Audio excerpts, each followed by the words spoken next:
आज के क्लास में हम डिस्कस करेंगे भारत के नए केंद्रीय मंत्रिमंडल 2024 के बारे में। वेरी इंपॉर्टेंट टॉपिक है, 100% चांस है कि यहाँ से क्वेश्चन पूछा जाएगा, तो वीडियो का अंत तक जरूर देखिए। वीडियो के अंत में जितना भी कुछ पढ़ेंगे सबका क्विक रिवीजन भी कराऊंगा। इसके अलावा वीडियो के अंत में जो लोकसभा चुनाव हुआ है 2024 में, इससे रिलेटेड पूरे इंपॉर्टेंट पॉइंट्स को संक्षेप में डिस्कस करूंगा। तो वीडियो का अंत वाला भाग काफ़ी इंपॉर्टेंट होने वाला है, इसलिए आपको स्किप नहीं करना है, वीडियो को पूरा देखना है। ठीक है, तो लोकसभा चुनाव 2024 से लेकर जो केंद्रीय मंत्रिमंडल गठित किया गया है यहाँ तक जितने भी प्रश्न बनेंगे सारे प्रश्नों को इस वीडियो में ले लिया गया है, इसलिए आपको परेशान नहीं होना है। ये टॉपिक आज आपका कंप्लीट हो जाएगा। ठीक है, चलिए शुरू करते हैं। सबसे पहले ये जान लीजिए, देखिए एक होता है कैबिनेट मंत्री, एक होता है कैबिनेट मंत्री, एक होता है राज्य मंत्री, राज्य मंत्री, और कोष्ठ में स्वतंत्र प्रभार लिखा हुआ रहता है, स्वतंत्र प्रभार, और एक होता है केवल राज्य मंत्री, राज्य मंत्री।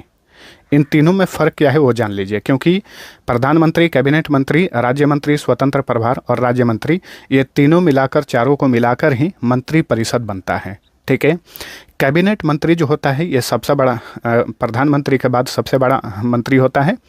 कैबिनेट मंत्री जो है डायरेक्ट प्रधानमंत्री को रिपोर्ट करता है, और कैबिनेट मंत्री जो है कैबिनेट की जो बैठक होती है उसमें हिस्सा लेते हैं। राज्य मंत्री, स्वतंत्र प्रभार वाला जो मंत्री होता है, ये भी डायरेक्ट प्रधानमंत्री को ही रिपोर्ट करता है, लेकिन हर बार ये कैबिनेट मीटिंग में भाग नहीं लेता है। राज्य मंत्री, स्वतंत्र प्रभार वाला व्यक्ति जो है ज़रूरत पड़ने पर ही कभी कभार कैबिनेट की बैठक में हिस्सा लेता है। जो राज्य मंत्री होता है ये कैबिनेट की बैठक में कभी भी हिस्सा नहीं लेता है, और राज्य मंत्री जो है इस विभाग का जो कैबिनेट मंत्री होता है उसे रिपोर्ट करता है। यानी राज्य मंत्री स्वतंत्र प्रभार और कैबिनेट मंत्री डायरेक्ट प्रधानमंत्री को रिपोर्ट करते हैं, वहीं राज्य मंत्री जो है उस विभाग के कैबिनेट मंत्री को रिपोर्ट करता है। तो तीनों में यही अंतर है। ठीक है, अब चलिए हम शुरू करते हैं आज का हमारा प्रश्नोत्तरी। पहला प्रश्न है, नरेंद्र मोदी लगातार तीसरी बार प्रधानमंत्री बनने वाले भारत के कौन से नेता बने हैं? देखिए, भारत के प्रधानमंत्री नरेंद्र मोदी लगातार तीसरी बार पीएम बनने वाले भारत के कौन से नेता बने हैं? तो ये भारत के दूसरे नेता बने हैं जवाहरलाल नेहरू के बाद में। ठीक है, इसके अलावा ये भारत के पहले गैर कांग्रेसी नेता बन गए हैं जो कि लगातार तीसरी बार प्रधानमंत्री बन रहे हैं। ठीक है, पहली बार ये पीएम मोदी 2014 में पीएम बने, दूसरी बार 2019 में, और तीसरी बार ये 2024 में भारत के प्रधानमंत्री बन रहे हैं। ये भी क्वेश्चन पूछा जा सकता है कि 2024 में प्रधानमंत्री नरेंद्र मोदी किस लोकसभा सीट से चुनाव जीते हैं? तो वाराणसी, उत्तर प्रदेश के वाराणसी लोकसभा सीट से ये चुनाव जीते हैं। ठीक है, भारत के प्रथम प्रधानमंत्री कौन थे? जवाहरलाल नेहरू। अच्छा, पीएम मोदी ने किस दिन शपथ ली? 9 जून 2024 को। किसने शपथ दिलाई? भारत के राष्ट्रपति द्रौपदी मुर्मू ने। ठीक है, क्योंकि भारत के प्रधानमंत्री को पद की शपथ कौन दिलाता है? भारत का राष्ट्रपति। वर्तमान में भारत के राष्ट्रपति हैं द्रौपदी मुर्मू। उन्होंने 9 जून 2024 को प्रधानमंत्री नरेंद्र मोदी को पीएम पद की शपथ दिलाई। चलिए अगला क्वेश्चन है, 2024 में भारत के नए गृह मंत्री कौन बने हैं? तो देखिए, लगातार दूसरी बार गृह मंत्री बने हैं अमित शाह। अमित शाह कहाँ से लोकसभा सांसद बने हैं? गांधीनगर से, गुजरात के गांधीनगर से। जो प्रमुख व्यक्ति हैं किस लोकसभा सीट से चुनाव जीते हैं, याद रखिएगा, अमित शाह जो है गुजरात के गांधीनगर से लोकसभा चुनाव जीते हैं, और ये लगातार दूसरी बार भारत के गृह मंत्री बनाए गए हैं। भारत के स्वतंत्र भारत के प्रथम गृह मंत्री कौन थे? सरदार वल्लभ भाई पटेल। ठीक है, अमित शाह के पास एक और मंत्रालय है। कौन सा मंत्रालय? सहकारिता मंत्रालय। गृह मंत्रालय के अलावा इनके पास सहकारिता मंत्रालय भी है। 2024 में भारत के नए रक्षा मंत्री कौन बने हैं? तो ये हैं राजनाथ सिंह। पिछली बार भी यही रक्षा मंत्री थे, और इस बार भी राजनाथ सिंह को ही रक्षा मंत्री बनाया गया है। किस लोकसभा सीट से ये चुनाव जीते हैं? लखनऊ लोकसभा सीट से इस बार ये चुनाव जीते हैं। भारत के प्रथम रक्षा मंत्री कौन थे? सरदार बलदेव सिंह। 2024 में भारत के नए विदेश मंत्री कौन बने हैं? तो फिर से रिपीट हुए हैं, एस जयशंकर। इनका पूरा नाम है डॉक्टर सुब्रमण्यम जयशंकर। ठीक है, तो एस जयशंकर जो हैं ये भारत के विदेश मंत्री बनाए गए हैं। याद रखिए ये लोकसभा सीट से नहीं जीते हैं बल्कि ये राज्यसभा सदस्य हैं। क्या है? संसद का उच्च सदन राज्यसभा होता है, राज्यसभा के सदस्य हैं एस जयशंकर। ठीक है, गुजरात से ये राज्यसभा सदस्य हैं। 2024 में भारत के नए वित्त मंत्री कौन बने हैं? तो देखिए ये रिपीट हुई हैं निर्मला सीतारमण। ठीक है, निर्मला सीतारमण जो हैं इन्हें वित्त मंत्रालय 2024 में दिया गया है। ये भी लोकसभा सदस्य नहीं हैं बल्कि राज्यसभा सदस्य हैं। निर्मला सीतारमण जो हैं ये राज्यसभा सदस्य हैं। कहाँ से? कर्नाटका से। भारत के प्रथम वित्त मंत्री कौन थे? देखिए प्रथम भी पूछा जाता है बार बार, इसलिए बता दे रहा हूँ। तो स्वतंत्र भारत के प्रथम वित्त मंत्री थे आर के षणमुगम शेट्टी।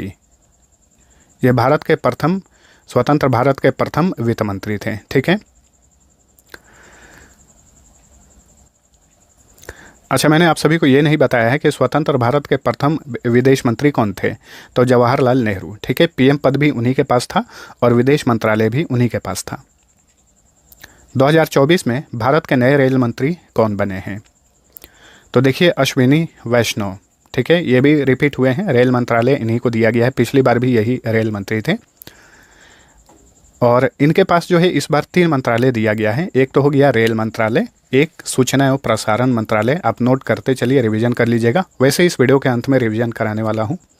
और एक और मंत्रालय इन्हें दिया गया है इलेक्ट्रॉनिक्स और सूचना प्रौद्योगिकी मंत्रालय। ठीक है, 3 मंत्रालय हो गए, रेल मंत्रालय, सूचना एवं प्रसारण मंत्रालय और इलेक्ट्रॉनिक और सूचना प्रौद्योगिकी मंत्रालय। ठीक है, अश्विनी वैष्णव को 3 मंत्रालय दिया गया है।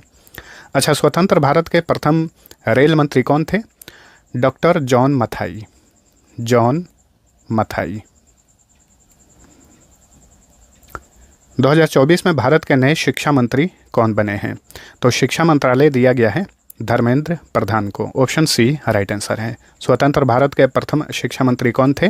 मौलाना अबुल कलाम आज़ाद।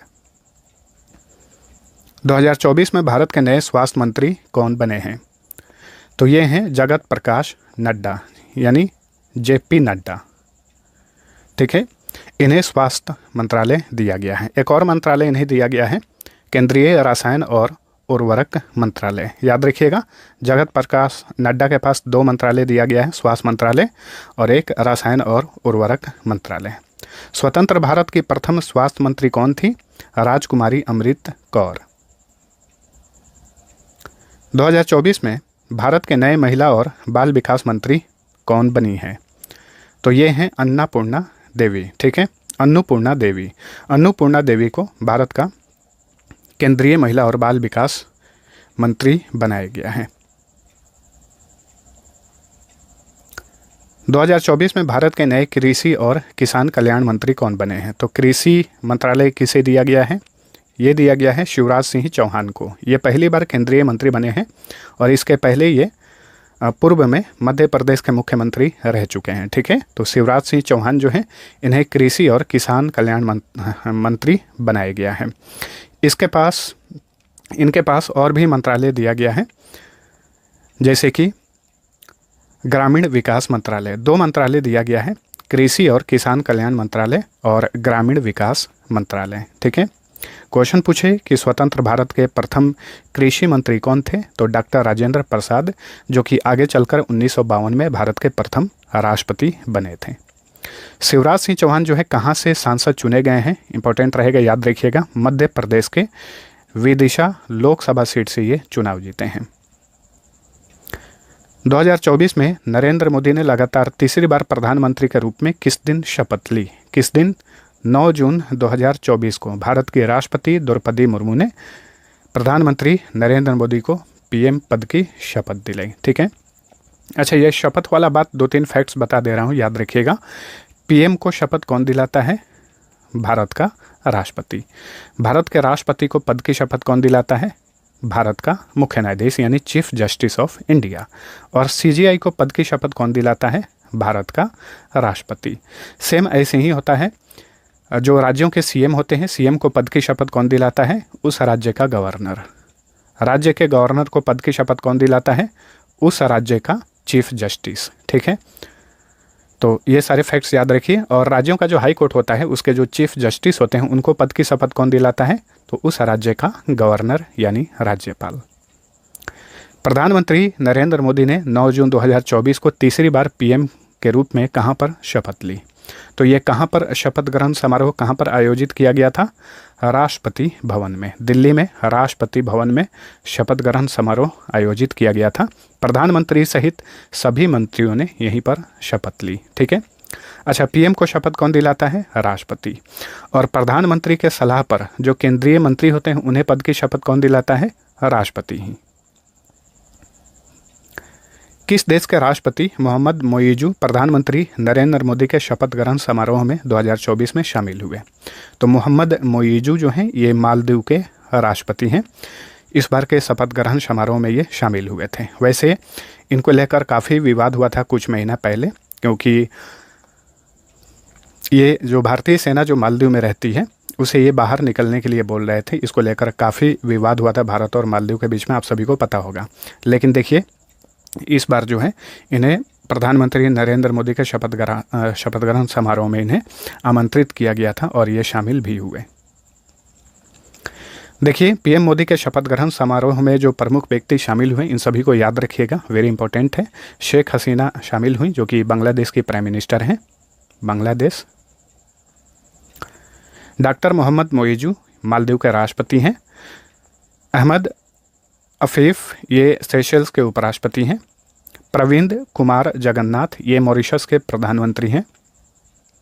श्रीलंका के राष्ट्रपति रानिल विक्रमासिंघे। भूटान के प्रधानमंत्री शेरिंग तोबगे। नेपाल के प्रधानमंत्री पुष्प कमल दहल प्रचंड। ठीक है, ये कुछ प्रमुख व्यक्ति हैं जो कि पीएम मोदी के इस बार के शपथ ग्रहण समारोह में शामिल हुए थे, इन्हें याद रखिएगा। 2024 में भारत के नए सड़क परिवहन और राजमार्ग मंत्री कौन बने हैं? तो ये रिपीट हुए हैं, नितिन गडकरी। तो ऑप्शन ए सही उत्तर है। ठीक है, और ये कहाँ से लोकसभा सदस्य चुने गए हैं? महाराष्ट्र के नागपुर से। 2024 में भारत के नए युवा मामले और खेल मंत्री कौन बने हैं? तो ये हैं मनसुख मांडविया। ठीक है, मनसुख मांडविया जो हैं इनके पास युवा मामले और खेल मंत्रालय दिया गया है। एक और मंत्रालय इन्हें दिया गया है, श्रम एवं रोजगार मंत्रालय। याद रखिए, श्रम एवं रोजगार मंत्रालय और खेल मंत्रालय मनसुख मांडविया को दिया गया है। लोकसभा के वर्तमान महासचिव यानी सेक्रेटरी जनरल कौन है? तो ये हैं उत्पल कुमार सिंह। लोकसभा अध्यक्ष भी होता है। वीडियो बनने तक लोकसभा अध्यक्ष की नियुक्ति अभी नहीं की गई है, आने वाले समय में नियुक्ति की जाएगी, तो अगले वीडियो में मैं आप सभी को बता दूंगा। कांग्रेस पार्टी संसदीय दल का प्रमुख किसे चुना गया है? तो देखिए कांग्रेस के पार्टी का संसदीय दल का प्रमुख चुनी गई हैं सोनिया गांधी। ठीक है, लोकसभा में विपक्ष का नेता कौन होगा? अभी उसका चुनाव नहीं किया गया है। भारत के प्रधानमंत्री की नियुक्ति कौन करता है? तो देखिए भारत का जो प्रधानमंत्री होता है उसकी नियुक्ति की जाती है, न कि चुनाव होता है। यहाँ पे बहुत सारे बच्चे कंफ्यूज हो जाएंगे। आप चुनते हैं किसको? सांसद को चुनते हैं, लोकसभा सदस्य को चुनते हैं। जो पार्टी बहुमत में आती है वो अपना एक नेता चुनती है और उस नेता को प्रधानमंत्री के रूप में नियुक्त कर देता है कौन? भारत का राष्ट्रपति। ठीक है, तो भारत के प्रधानमंत्री की नियुक्ति कौन करता है? भारत का राष्ट्रपति। भारतीय संविधान के अनुच्छेद 75 में ये लिखा गया है कि भारत के प्रधानमंत्री की नियुक्ति भारत का राष्ट्रपति करेगा। भारत के राष्ट्रपति का मुख्य सलाहकार कौन होता है? भारत का प्रधानमंत्री। भारत के राष्ट्रपति का ये मुख्य सलाहकार होता है। केंद्रीय मंत्री परिषद का प्रमुख कौन होता है? तो देखिए मंत्री परिषद में कैबिनेट मंत्री होते हैं, राज्य मंत्री स्वतंत्र प्रभार वाले होते हैं, राज्य मंत्री होता है, प्रधानमंत्री होता है। ठीक है, तो मंत्री परिषद में ये सभी आते हैं। और ये भी याद रखिएगा मंत्री परिषद में राष्ट्रपति और उपराष्ट्रपति नहीं आता है। ठीक है, तो क्वेश्चन पूछ रहा है केंद्रीय मंत्री परिषद का प्रमुख कौन होता है? प्रधानमंत्री। भारत का प्रधानमंत्री सरकार के कार्यों को लेकर किसके प्रति उत्तरदायी होता है या फिर जवाबदेह होता है? संसद के प्रति। वेरी इंपॉर्टेंट क्वेश्चन, याद रखिए। भारत का प्रधानमंत्री जो है सरकार के कार्यों को लेकर संसद के प्रति उत्तरदायी होता है। 18वीं लोकसभा के लिए सदन का नेता किसे चुना गया है? तो ये 18वीं लोकसभा है। ठीक है, 18वीं लोकसभा का चुनाव हुआ 2024 में। इसमें एनडीए गठबंधन की जीत हुई है और इंडिया गठबंधन ने 18वीं लोकसभा के लिए सदन का नेता चुना है नरेंद्र मोदी को, ठीक है। तो ये प्रधानमंत्री के रूप में लगातार तीसरी बार शपथ लिए हैं। तो लोकसभा में सदन के नेता कौन है? प्रधानमंत्री नरेंद्र मोदी। आमतौर पे भारत का प्रधानमंत्री ही सदन का नेता होता है लोकसभा में। वैसे प्रधानमंत्री चाहे तो लोकसभा में सदन के नेता किसी और मंत्री को भी नियुक्त कर सकता है। भारतीय संसदीय प्रणाली में मंत्रिपरिषद किसके प्रति सामूहिक रूप से उत्तरदायी होता है? क्वेश्चन को ध्यानपूर्वक पढ़िए। भारतीय संसदीय प्रणाली में मंत्रिपरिषद किसके प्रति सामूहिक रूप से उत्तरदायी होता है? लोकसभा के प्रति। वहीं सामूहिक रूप से जो पूछा है, अगर ये व्यक्तिगत रूप हो जाता कि मंत्रिपरिषद जो है व्यक्तिगत रूप से किसके प्रति उत्तरदायी होता है, तो राष्ट्रपति के प्रति होगा, ध्यान रखिए। और सामूहिक रूप से पूछे तो लोकसभा के प्रति। 18वीं लोकसभा के लिए सदन का उपनेता किसे चुना गया है? तो देखिए 18वीं लोकसभा के लिए सदन के नेता पीएम मोदी को चुना गया है। वहीं उपनेता चुना गया है नितिन गडकरी को, ठीक है, जो कि केंद्रीय सड़क एवं परिवहन मंत्रालय इन्हें इस बार दिया गया है। पिछली बार भी यही थे। केंद्रीय मंत्रिपरिषद व्यक्तिगत रूप से किसके प्रति उत्तरदायी होता है? अभी मैंने आप सभी को बताया था, राष्ट्रपति के प्रति। 18वीं लोकसभा के लिए गजेंद्र सिंह शेखावत को कौन सा मंत्रालय सौंपा गया है? इन्हें कौन सा मंत्रालय दिया गया है? इन्हें 2 मंत्रालय दिया गया है, संस्कृति मंत्रालय और पर्यटन मंत्रालय। तो गजेंद्र सिंह शेखावत को 2 मंत्रालय दिया गया है, संस्कृति मंत्रालय और पर्यटन मंत्रालय। क्वेश्चन का राइट आंसर होगा ऑप्शन नंबर डी। चलिए अगला क्वेश्चन। भूपेंद्र यादव को कौन सा मंत्रालय सौंपा गया है? पर्यावरण, वन और जलवायु परिवर्तन मंत्रालय, ठीक है। चिराग पासवान को कौन सा मंत्रालय दिया गया है? देखिए वेरी इंपॉर्टेंट क्वेश्चन रहेगा ये, क्योंकि चिराग पासवान जो है बिहार से आते हैं, लोक जनशक्ति पार्टी के नेता हैं। रामविलास पासवान के ये पुत्र हैं, पूर्व केंद्रीय मंत्री रामविलास पासवान के ये पुत्र हैं चिराग पासवान। इन्हें भी केंद्रीय कैबिनेट में जगह दी गई है। इन्हें खाद्य प्रसंस्करण उद्योग मंत्रालय दिया गया है चिराग पासवान को। चिराग पासवान कहाँ से लोकसभा सदस्य चुने गए हैं? बिहार के हाजीपुर लोकसभा सीट से, ठीक है। जीतन राम मांझी को किस मंत्रालय की जिम्मेदारी सौंपी गई है? ये भी इंपॉर्टेंट क्वेश्चन बनेगा, याद रखिएगा। जीतन राम मांझी बिहार से आते हैं और ये जो हम पार्टी है हिंदुस्तान अवाम मोर्चा, उस पार्टी के ये प्रमुख हैं। और इस बार ये हम पार्टी से चुने गए हैं लोकसभा सदस्य के रूप में। और इन्हें एक मंत्रालय भी दिया गया है, सूक्ष्म लघु और मध्यम उद्यम मंत्रालय, जिसे MSME मंत्रालय भी कहा जाता है, ठीक है। याद रखिएगा इस बार के लोकसभा चुनाव में सबसे उम्रदराज सांसद बने हैं और ये सबसे इस बार के उम्रदराज मंत्री भी बने हैं। जीतन राम मांझी जो है बिहार के गया जिले से चुनाव जीते हैं। 2024 में केंद्रीय ऊर्जा मंत्रालय के नए मंत्री कौन बने हैं? तो ये हैं मनोहर लाल खट्टर, जो कि हरियाणा के पूर्व मुख्यमंत्री हैं। अब ये देखिए केंद्रीय मंत्री बन गए हैं। केंद्रीय ऊर्जा मंत्रालय इन्हें दिया गया है। इसके अलावा एक और मंत्रालय इन्हें सौंपा गया है, शहरी मामलों के मंत्रालय। भारत के इतिहास के सबसे युवा केंद्रीय मंत्री कौन बने हैं? इसे तो आप रट जाना, आने वाले एग्जाम्स में ये पूछ सकता है। भारत के इतिहास के सबसे युवा केंद्रीय मंत्री बने हैं Ram Mohan Naidu. Option B right answer है। राम मोहन नायडू जो हैं ये तेलुगु देशम पार्टी से हैं। आंध्र प्रदेश के श्रीकाकुलम लोकसभा सीट से ये चुनाव जीते हैं। इनकी उम्र मात्र 36 साल है और ये केंद्रीय मंत्री बने हैं और ये भारत के इतिहास के सबसे युवा केंद्रीय मंत्री बनाए गए हैं। कौन सा मंत्रालय इन्हें दिया गया है? नागरिक उड्डयन मंत्रालय। नागरिक उड्डयन मंत्रालय, सिविल एविएशन मिनिस्ट्री जिसे कहा जाता है इंग्लिश में। चलिए अगला क्वेश्चन। 9 जून 2024 को 18वीं लोकसभा के लिए कुल कितने मंत्रियों ने शपथ ली? कुल 71 मंत्रियों ने शपथ ली। इसमें 30 कैबिनेट मंत्री, 5 राज्य मंत्री स्वतंत्र प्रभार वाले और 36 राज्य मंत्री, ठीक है। टोटल 71 मंत्रियों ने शपथ ली है। 2024 के सबसे उम्रदराज केंद्रीय मंत्री कौन बने हैं? तो ये हैं जीतन राम मांझी। इनकी उम्र 79 साल है। बिहार के गया जिले से लोकसभा सदस्य चुने गए हैं। इन्हें कौन सा केंद्रीय मंत्रालय दिया गया है? MSME मंत्रालय। अब चलिए इस बार के मंत्री परिषद का फटाफट रिवीजन कर लीजिए। नरेंद्र मोदी जो हैं प्रधानमंत्री बने हैं और इनके पास कौन कौन सा मंत्रालय है? कार्मिक, लोक शिकायत और पेंशन मंत्रालय, अंतरिक्ष विभाग, परमाणु ऊर्जा विभाग, इसके अलावा सभी महत्वपूर्ण नीतिगत मुद्दे और अन्य सभी विभाग जो किसी भी मंत्री को आवंटित नहीं किए गए हैं, वो सारे विभाग जो हैं प्रधानमंत्री नरेंद्र मोदी के पास हैं। 30 कैबिनेट मंत्रियों ने शपथ ली है। गृह मंत्रालय, सहकारिता मंत्रालय अमित शाह को दिया गया है। रक्षा मंत्रालय राजनाथ सिंह को। विदेश मंत्रालय डॉक्टर सुब्रमण्यम जयशंकर को, एस जयशंकर को। वित्त मंत्रालय और कॉरपोरेट मंत्रालय निर्मला सीतारमन को दिया गया है।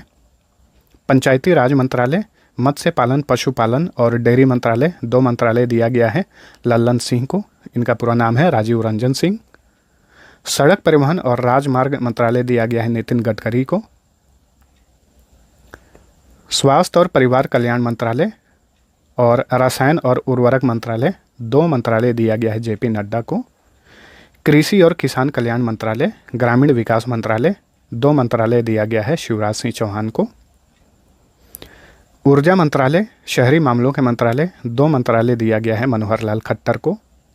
भारी उद्योग और सार्वजनिक उद्यम मंत्रालय और इस्पात मंत्रालय 2 मंत्रालय दिया गया है एस.डी. कुमारस्वामी को।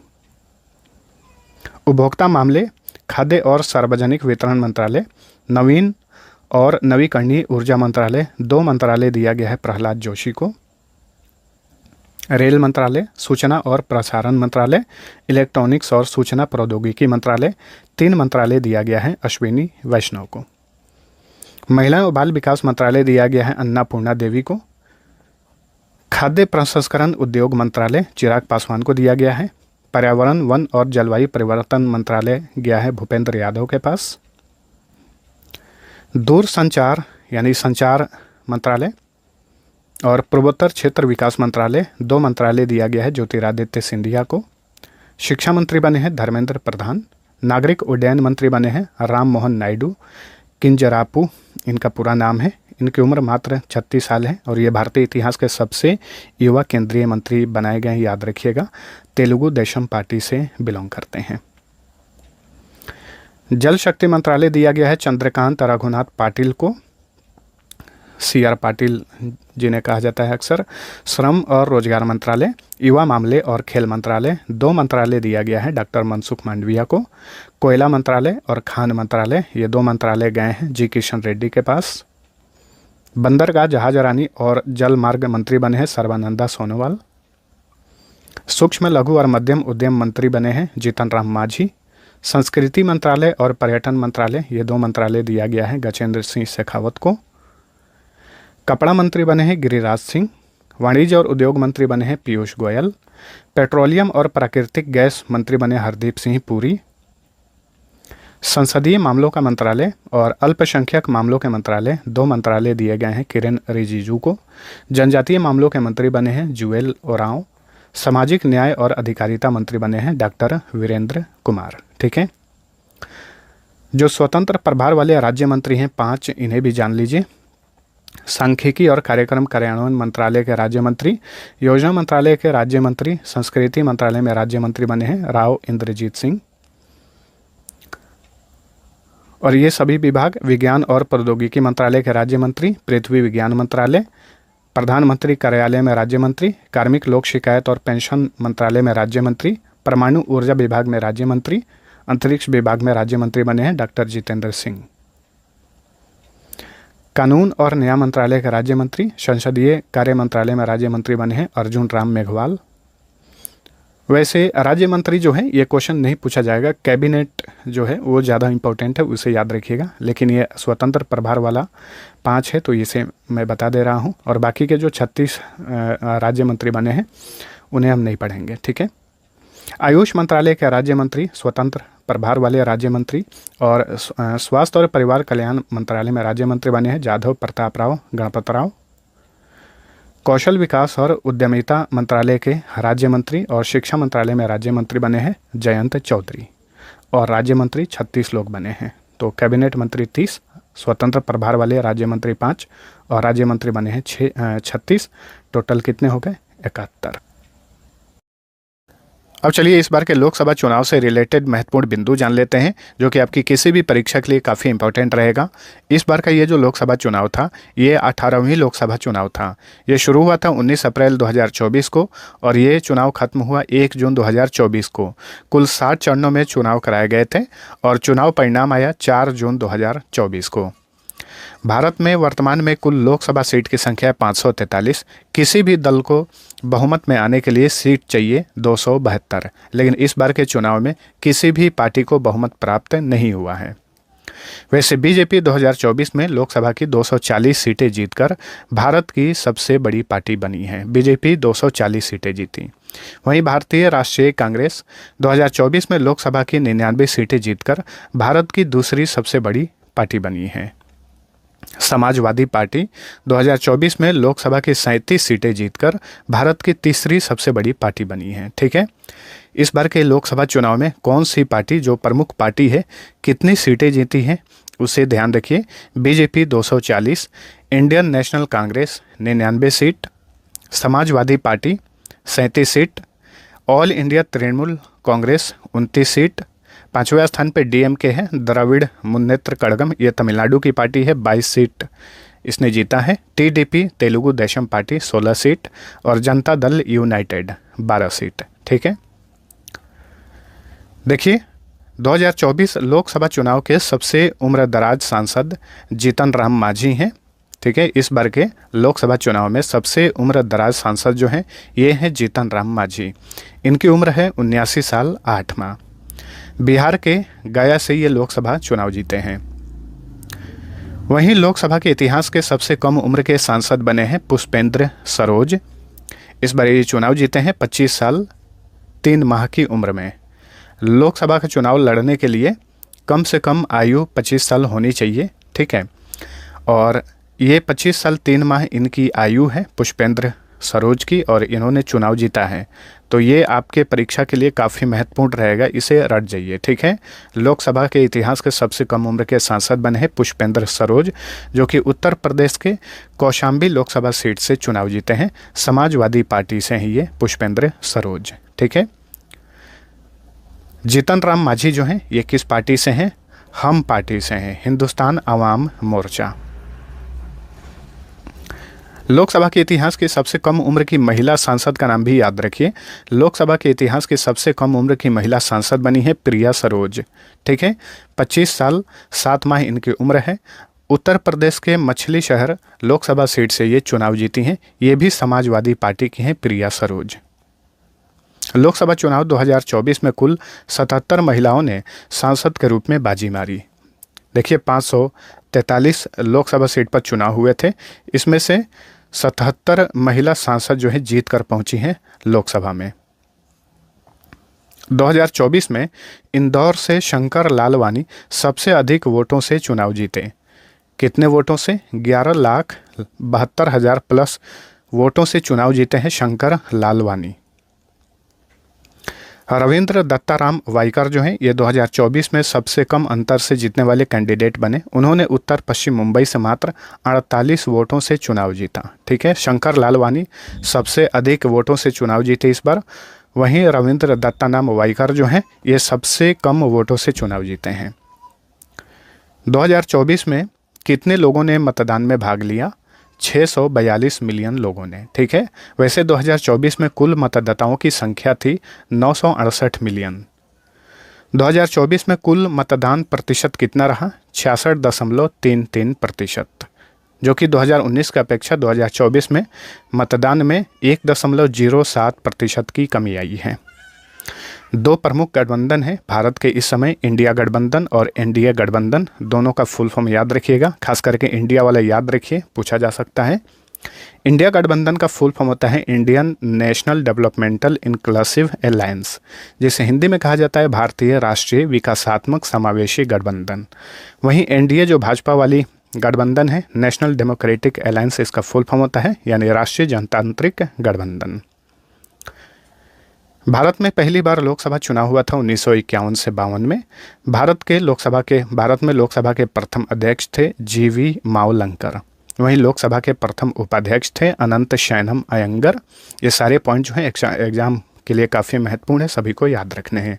लोकसभा की प्रथम महिला अध्यक्ष का नाम है मीरा कुमार। ये 2009 से लेकर 2014 तक लोकसभा की अध्यक्ष रहीं। भारत की जो वर्तमान में प्रमुख पार्टियां हैं, वर्तमान में उस पार्टी के अध्यक्ष कौन हैं वो जान जाइए। Indian National Congress, Congress party के अध्यक्ष हैं मल्लिकार्जुन खड़गे। आम आदमी पार्टी के अध्यक्ष हैं अरविंद केजरीवाल। भारतीय जनता पार्टी के अध्यक्ष हैं JP Nadda. All India Trinamool Congress party की अध्यक्ष हैं ममता बनर्जी। द्रविड़ मुन्नेत्र कड़गम पार्टी के अध्यक्ष हैं MK स्टालिन, जो कि वर्तमान समय में तमिलनाडु के CM भी हैं। तेलुगु देशम पार्टी के अध्यक्ष हैं N चंद्रबाबू नायडू, ये आंध्र प्रदेश के CM बने हैं। जनता दल यूनाइटेड के प्रमुख हैं नीतीश कुमार, ये बिहार के चीफ मिनिस्टर हैं। राष्ट्रीय जनता दल के प्रेसिडेंट हैं लालू प्रसाद यादव, वहीं राष्ट्रीय जनता दल के चेयरमैन हैं तेजस्वी यादव। समाजवादी पार्टी के प्रमुख हैं अखिलेश यादव। बहुजन समाज पार्टी की प्रमुख हैं मायावती। ठीक है, अब चलिए भारत के प्रमुख पार्टियों के चुनाव चिन्ह के बारे में जान लेते हैं। भारतीय जनता पार्टी का चुनाव चिन्ह है कमल का फूल। कांग्रेस का चुनाव चिन्ह है पंजा। बहुजन समाज पार्टी का हाथी। मार्क्सवादी कम्युनिस्ट पार्टी यानी कम्युनिस्ट पार्टी मार्क्सिस्ट, इसका चुनाव चिन्ह है हंसिया हथौड़ा। वहीं कम्युनिस्ट पार्टी ऑफ इंडिया का चुनाव चिन्ह है बाली हंसिया। यहाँ पे थोड़ा सा कहीं डिफरेंस है, तो आप सभी को ध्यान रखना है। राष्ट्रीय जनता दल यानी राजद का चुनाव चिन्ह है लालटेन। समाजवादी पार्टी और तेलुगु देशम पार्टी, ये भारत की दो ऐसी पार्टियां हैं जिसका चुनाव चिन्ह साइकिल है, सिर्फ बैकग्राउंड चेंज रहता है। ठीक है, जो समाजवादी पार्टी का चुनाव चिन्ह है साइकिल, ये आमतौर पर लाल और हरे रंग के पार्टी के झंडे पर बनाई जाती है। वहीं जो तेलुगु देशम पार्टी का चुनाव चिन्ह है साइकिल, ये आमतौर पर पीले रंग की पृष्ठभूमि पर बनाई जाती है। आम आदमी पार्टी का चुनाव चिन्ह है झाड़ू। अखिल भारतीय तृणमूल कांग्रेस का चुनाव चिन्ह है दो फूल। द्रविड़ मुन्नेत्र कड़गम का चुनाव चिन्ह है उगता सूरज। ऑल इंडिया अन्ना द्रविड़ मुन्नेत्र कड़गम का चुनाव चिन्ह है दो पत्तियां। जदयू यानी जनता दल यूनाइटेड का चुनाव चिन्ह है तीर। और बीजू जनता दल BJD, जिसका चुनाव चिन्ह है शंख। तो फ्रेंड्स, ये था हमारा आज का इम्पोर्टेंट सेशन। आप सभी को वीडियो पसंद आया है तो लाइक और शेयर जरूर करना। अब आप सभी के लिए क्विज है, लोकसभा चुनाव 2024 में समाजवादी पार्टी ने कितनी सीटें जीती हैं? इसका आंसर आप सभी को नीचे कमेंट करके बताना है। अब चलिए मिलते हैं अगले वीडियो में, तब तक के लिए टेक केयर।